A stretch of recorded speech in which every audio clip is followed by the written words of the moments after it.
Hello guys, welcome to path to paper once again. आज हम एक टॉपिक डिस्कस करने वाले हैं जो अभी बहुत रिसेंटली इवेंट हुआ 3 सितंबर को, जब हमारे फाइनेंस मिनिस्टर निर्मला सीतारमन ने हमारे एग्जिस्टिंग जीएसटी स्ट्रक्चर को रिफॉर्म किया। यानी कि जो पहले 4-फोल्ड जीएसटी सिस्टम था जिसमें 4 स्लैब हमको देखने को मिलता था, 5%, 12%, 18% एंड 28%, इसको रिफॉर्म करके कर दिया गया 5% एंड 18% ओनली। तो इस पे हम थोड़ा सा आज डिस्कस करने वाले हैं कि इसके कॉन्सिक्वेंसेस क्या क्या होने वाले हैं on economy, on various sectors and also on even इसके पॉलिटिकल कॉन्सिक्वेंसेस क्या क्या होने वाले हैं। ठीक है, सो स्टार्ट करते हैं। मेरा नाम सुमित कुमार चौधरी है और ये आप देख रहे हैं पाथ टू पेपर्स की तरफ से एक सीरीज़ पाथ टू पॉलिनोमिक्स, जिसमें हम पॉलिटिक्स एंड इकोनॉमिक्स दोनों से रिलेटेड चीज़ों को देखेंगे। सो जीएसटी पे बात करने से पहले हम एक बार जीएसटी का ओवरव्यू देख लेते हैं। तो जीएसटी आप सभी को जैसे पता है कि जीएसटी की शुरुआत सबसे पहले हुई थी जुलाई 1 2017 को, जब चेयर्ड बाय निर्मला सीतारमन ने जीएसटी फर्स्ट टाइम इंट्रोड्यूस किया था। ओके, एंड इस जीएसटी का बेसिक जो पर्पस ये था कि इंडिया के अंदर डिफरेंट स्टेट में, इवन सेंटर के अंदर वेरियस टैक्सेस एग्जिस्ट करते थे। तो इन वेरियस टैक्सेस को रिमूव करके one nation one tax concept यहाँ पे लेके आया गया था। फाइन, देन उसके बाद हम चलते हैं अपने पास रिफॉर्म के अंदर क्या देखा गया। ऑन जो ये मीटिंग थी हमारी, ये हुई थी ऑन 3 सितंबर। फाइन, 3 सितंबर को जीएसटी काउंसिल की एक मीटिंग होती है और इस जीएसटी काउंसिल की मीटिंग में ये डिसाइड किया जाता है कि अब जो आपका टैक्स स्लैब, जो कि पहले 5%, 12%, 18% एंड 28% था, इसको चेंज करके नए टैक्स स्लैब में या नए टैक्स रिजीम के अंदर 5% और 18% कर दिया जाए। अब एक बार आप ये जान लीजिए जीएसटी काउंसिल क्या होता है। जीएसटी काउंसिल एक तरह का एक ग्रुप ऑफ फाइनेंस मिनिस्टर्स है, जिसको चेयर करती हैं निर्मला सीतारमन, हमारे यूनियन फाइनेंस मिनिस्टर। और इनके जो मेंबर्स होते हैं ये होते हैं सभी स्टेट के जो भी फाइनेंस मिनिस्टर हैं या जो कंसर्न मिनिस्टर्स हैं वो होते हैं, including all union territories with legislative assemblies, for example Delhi and Jammu and Kashmir. Okay, इस टैक्स रिजीम के अंदर एक एक्सेप्शन भी रखा गया, या फिर ऐसे कहे कि एक नया टैक्स स्लैब इंट्रोड्यूस किया गया विच इज 40% का। अब ये 40% टैक्स स्लैब किन गुड्स के लिए था? जैसे आप बीड़ी, गुटखा, तंबाकू, पान मसाला, इन सभी प्रोडक्ट्स के ऊपर एक नया स्लैब इंट्रोड्यूस किया गया और लगा दिया गया 40%, जिसको कहा गया sin goods and taxes on sin goods. Okay, ये सारे टॉपिक्स जो हम अभी यहाँ पे देख रहे हैं, ये आपके अपकमिंग सारे ही कॉम्पिटिटिव एग्जाम्स जिसमें इकोनॉमिक्स का पोर्शन होता है उसके लिए वेरी इंपॉर्टेंट है। फॉर एग्जांपल अभी अगर हम देखें तो यूपीएससी का अपना यूपीएससी प्री जो नेक्स्ट ईयर मई में होगा, उस एग्ज़ाम के लिए भी ये टॉपिक बहुत इंपॉर्टेंट हो जाता है। ओके, नेक्स्ट अगर हम समरी देखें, अगर हम एक छोटे से रिव्यू में चेक करना चाहें या जानना चाहें कि क्या क्या चेंजेस हुए हैं, तो उसके लिए हमने एक समरी बनाया हुआ है। लेट्स सी क्या चेंजेस हुए थे।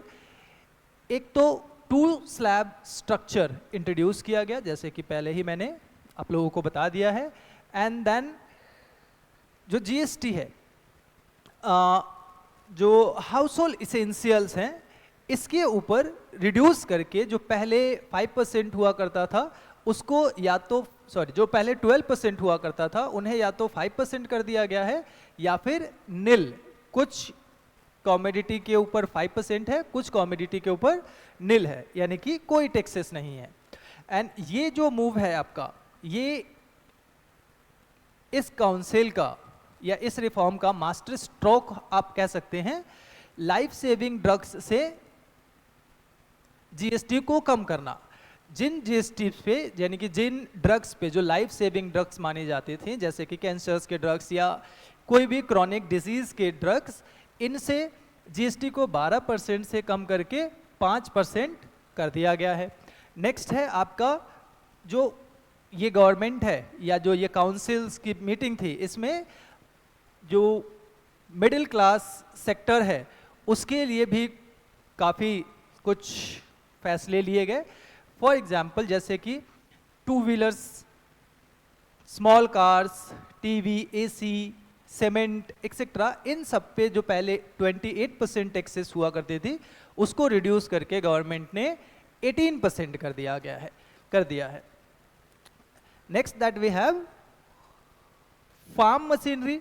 फार्म मशीनरी अगेन एग्रीकल्चर के लिए भी यहाँ पे सरकार कुछ लेके आई। फॉर एग्जाम्पल 12 से 5% कर दिया गया एग्रीकल्चर मशीनरी या एग्रीकल्चर इक्विपमेंट पे लगने वाले टैक्सेस को।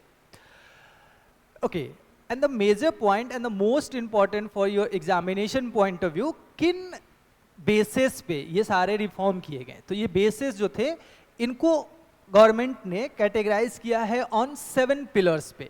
सबसे पहला पिलर क्या था कि जैसे कि आपने देखा कि ये जो डिसीजन था ये लिया गया 4 स्लैब से रिड्यूस करके 2 स्लैब्स पे। तो ये इसलिए ले पाई गवर्नमेंट क्योंकि जो पास्ट अगर आप ट्रेंड देखोगे जीएसटी कलेक्शन का, वो कंसिस्टेंटली इंप्रूव हुए हैं, इंक्रीज हुए हैं, जिसकी वजह से गवर्नमेंट के पास ऐसा कॉन्फिडेंस आया कि हाँ हमारा जो जीएसटी कलेक्शन है या जीएसटी रिजीम है ये क्या हुआ है, सक्सेस हुआ है।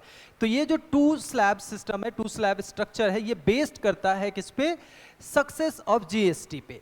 जैसे जीएसटी है तो that is building on the success of GST. GST is what, one nation one taxes, and इस पे बेस्ड करता है आपका 2 टियर सिस्टम। फाइन। नेक्स्ट है आपके पास rationalization rate and the fair taxation के रेशनलाइज किया गया। अगेन स्मूदर ड्यूटी स्ट्रक्चर है, रेशनलाइज कर दिया गया कि हाँ अब हमारे पास वेरियस टैक्सेस नहीं होंगे तो हमारे पास बहुत ज़्यादा सच कॉम्प्लेक्सिटीज नहीं होंगी। सो यहाँ पे हम कह सकते हैं कि गवर्नमेंट ने कोशिश किया है टैक्स को रेशनलाइज एंड फेयर बनाने का। पिलर नंबर 3 की अगर हम बात करते हैं तो ये करती है ऑन टेक्नोलॉजी यूजेस पे, फिलिंग ऑफ टैक्सेशन और filing of taxation through technology. आप उसको एआई ड्रिवन बनाने की कोशिश करते हैं एंड देन डिजिटल कॉम्प्लेक्सिटी को यहाँ पे रिड्यूस किया जाएगा ई इनवॉइसिंग के थ्रू, यानी कि जो भी आप सामान खरीदते हैं बेचते हैं उसके लिए ई इनवॉइस इशू किए जाएंगे and through that E invoice आप इजीली क्या कर सकते हैं, अपने टैक्सेस को फाइल कर सकते हैं। एंड अगेन इन सभी 7 पिलर से हमारे पास 4, 5 and pillar number 6, 7 this become again important. 4th pillar की अगर हम बात करते हैं तो 4th पिलर हमारा था पुटिंग कंज्यूमर फर्स्ट। जैसे कि आपने देखा कि जीएसटी में रिड्यूस करके जीएसटी को 5% और 18% किया गया, जिससे शेयर बेनिफिट अगर हम देखें तो कंज्यूमर्स को होता हुआ दिख रहा है। जो चीज़ों पे पहले 18% या 28% या इवन 12% जीएसटी होती थी उनको रिड्यूस करके 5% किया गया है। इसका मतलब कंज्यूमर के लिए अब नए टैक्स स्लैब से, यानी कि नए टैक्स रिजीम में जब ये लागू होगा, बाय द वे मैं बता दूं ये लागू होगा आपका 22 सितंबर से। सो 22 सितंबर से लागू होने पे नए टैक्स रिजीम के अंदर कंज्यूमर के लिए चीज़ें काफ़ी ज़्यादा अफोर्डेबल और सस्ती हो जाएंगी। तो हम ये कह सकते हैं कि कंज्यूमर को यहाँ पे ध्यान में रखा गया है। नेक्स्ट है हमारे पास pillar number 5, empowering MSMEs. Okay, जैसे कि आपने देखा कि जीएसटी रिड्यूस होने से हमने कहा कि डिमांड हमारी क्या होगी, पुश होगी। तो डिमांड पुश होने से जो इंडिया के बेसिकली हैंडीक्राफ्ट इंडस्ट्री है उसको एज सच एक्सपर्ट का मानना है कि बहुत ज़्यादा फायदा होगा। जैसे कि आप सभी को वैसे भी पता है कि ट्रंप ने इंडिया के ऊपर 50% का टैरिफ लगाया हुआ है। सो जो एक्सपर्ट है इसको ऐसे देखते हैं कि इस टैरिफ से फाइट करने में जीएसटी रिडक्शन और जो आने वाले समय में डिमांड में इंप्रूवमेंट होगी उससे बहुत ज़्यादा फायदा होने वाला है एमएसएमई सेक्टर को। नेक्स्ट है stronger state and stronger Bharat. Basically GST council का एक मेन मोटो स्टेट को एम्पावर करना भी है through improvement in growth and increase in demand, through improvement in growth in revenue and increase in demand.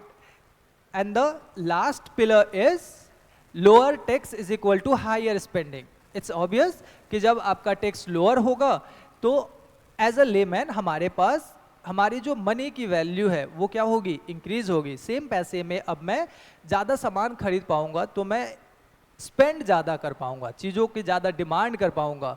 तो इससे आने वाले समय में मार्केट के अंदर डिमांड काफ़ी ज़्यादा, हम कह सकते हैं इंडस्ट्रियल गुड्स के लिए राइज होने वाले हैं, ऐसा सरकार का कहना है एंड एक्सपर्ट्स का भी कहना है। इंडस्ट्रियल ग्रोथ हमको यहाँ पे देखने को मिलेगा। चीपर अप्लायंसेस जैसे इलेक्ट्रॉनिक्स गुड्स में हमने देखा बहुत सारे, जैसे टू व्हीलर्स पे है, fridge, AC and other gadgets के ऊपर टैक्सेस को रिड्यूस कर दिया गया है 28% से घटा के 18% पे। तो इन सब से हम ये कह सकते हैं कि सरकार ने बेसिकली इकोनॉमी को बूस्ट करने की यहाँ पे कोशिश की है through tax cut. Okay, next that we have,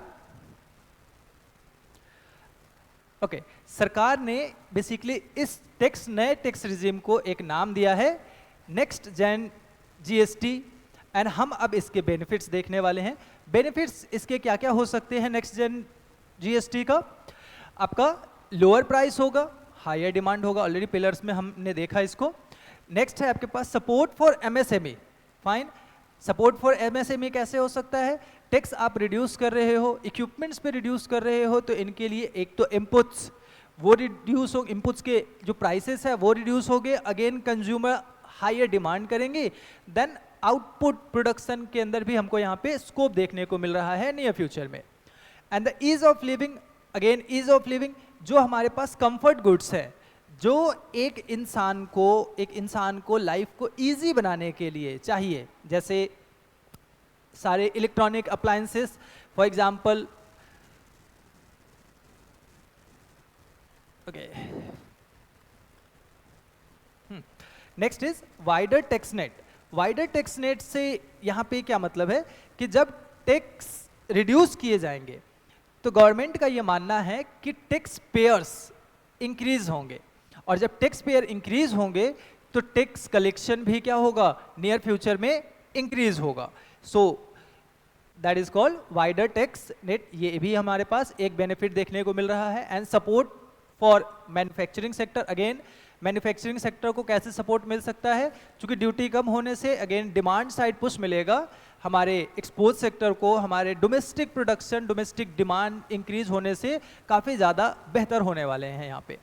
revenue growth again, जब टैक्स कम होंगे, लोग डिमांड ज़्यादा करेंगे, तो टैक्स पेयर्स यहाँ पे इंक्रीज होंगे। जब टैक्स पेयर इंक्रीज होंगे तो कलेक्शन ऑफ टैक्स क्या होगा, इंप्रूव होगा।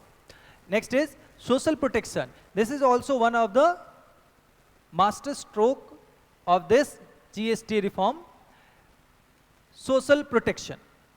सोशल प्रोटेक्शन में एक जो मोस्ट डिस्कस्ड चीज है, मोस्ट डिस्कस किया गया चीज है, वो है नो जीएसटी ऑन या exemption of GST on insurance, not on insurance but insurance premium. जो हम अपना लाइफ इंश्योरेंस, हेल्थ इंश्योरेंस कराते हैं, उस पे जो प्रीमियम हम भरते हैं, उस पे जीएसटी को सरकार ने एग्जम्प्ट कर दिया है, सो दैट जो हमारा इंश्योरेंस सेक्टर है वो क्या हो सके, इम्प्रूव हो सके। Okay, next that we have, अच्छा इसके अलावा हम देखते हैं कि हेल्थ केयर में भी जो हमारे पास लाइफ सेविंग ड्रग्स है, इसको क्या किया गया है, रिड्यूस किया गया है। लाइफ सेविंग ड्रग्स पे जो लगने वाली जीएसटी है इसको रिड्यूस किया गया है। Okay, now here's the consequences और benefit result that I just want to discuss. अभी तक तो आपने ये देखा कि जीएसटी के अंदर क्या क्या हुआ, उसका प्रोबेबल बेनिफिट क्या होगा, हर एक सेक्टर के लिए, कंज्यूमर के लिए क्या बेनिफिट है, मार्केट के लिए, इकोनॉमी के लिए क्या बेनिफिट है, एट द सेम टाइम जो मैन्युफैक्चरर्स हैं उनके लिए क्या बेनिफिट है, एक्सपोर्ट सेक्टर के लिए क्या बेनिफिट है। अब हम देखते हैं कि जो पॉलिटिकल पार्टीज़ हैं, जो रूलिंग पार्टी हैं, अपोजिशन पार्टी हैं, इनका क्या क्लेम है और ये इस पे कैसे रिएक्ट कर रहे हैं।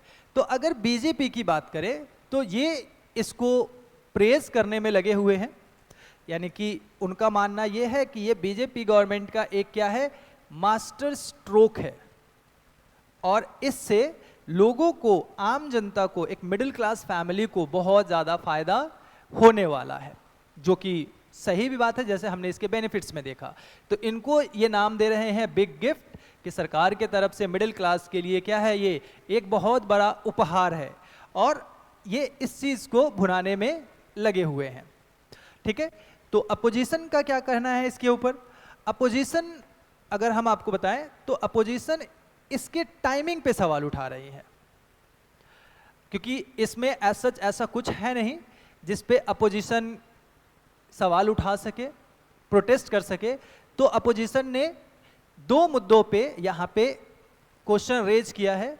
एक तो इसके टाइमिंग पे कि इतनी जल्दी क्या थी। आपको बता दें कि 3 सितंबर को ये काउंसिल की मीटिंग थी एंड देन 3 सितंबर को ही जीएसटी काउंसिल ने ये टैक्स रिफॉर्म को अप्रूव कर दिया था। ओके, तो जो क्वेश्चन है वो है टाइमिंग का कि इतनी जल्दी भी क्या थी। एंड सेकेंड क्वेश्चन जो अराइज होता है वो है बिहार इलेक्शन। अपोजिशन का ये कहना है कि जो बीजेपी गवर्नमेंट है इस चीज़ का यूज़ कैंपेन के लिए कर सकती है बिहार इलेक्शन में, जो कि सही भी है और बीजेपी गवर्नमेंट करेगी भी, ये मेरा भी मानना है। कि then the next is again the most discussed thing, and मैंने ये चीज़ आपसे जस्ट थोड़ी देर पहले ये भी कहा कि जीएसटी में रिफॉर्म एक तरह से एक्सपर्ट ऐसे भी देख रहे हैं कि यूएस टैरिफ से मुकाबला करने का एक बहुत अच्छा तरीका है। ठीक है, तो आप अगर न्यूज़ चैनल खोलते होंगे तो वहाँ पे आप देखोगे कि कुछ इस तरह का न्यूज़ आपको देखने को मिल जाए कि ट्रंप के टैरिफ वार का मोदी सरकार को जीएसटी का जवाब, है ना, कि ट्रंप ने टैरिफ लगाया, मोदी सरकार ने जीएसटी कम कर दिया। तो इस तरह के न्यूज़ आपको बहुत आसानी से देखने को मिल सकता है। पर मैं आपको बता दूं, इसका टैरिफ से कोई लेना देना नहीं है, क्योंकि टैरिफ का जो इवेंट है वो बहुत बाद का है। जीएसटी में रिफॉर्म ये बहुत पहले से चला आ रहा है। ये प्रपोज किया गया था कि भाई जीएसटी में रिफॉर्म किया जाए, तो जो कि वो यहाँ पे होता हुआ दिख रहा है। ये बात अलग है कि कोइंसिडेंटली ये दोनों इवेंट एक साथ हो रहे हैं। तो बेसिकली ये है कि जीएसटी का ट्रंप के टैरिफ से, जीएसटी रिफॉर्म का बेसिकली ट्रंप के टैरिफ से कोई लेना देना नहीं है। ओके, सो ये था हमारा all about GST reform. And अगर आप यहाँ तक आ चुके हैं तो I must say thanks for watching and stay connected इस तरह के एनालिसिस के लिए। अगर ऐसा कोई भी इवेंट होता है हमारे इकोनॉमी में, हमारे पॉलिटिक्स में, तो मैं कोशिश करूँगा कि टाइमली आपके लिए अपडेट ला सकूँ और चीज़ों को सिंप्लीफाई कर सकूँ। Thank you.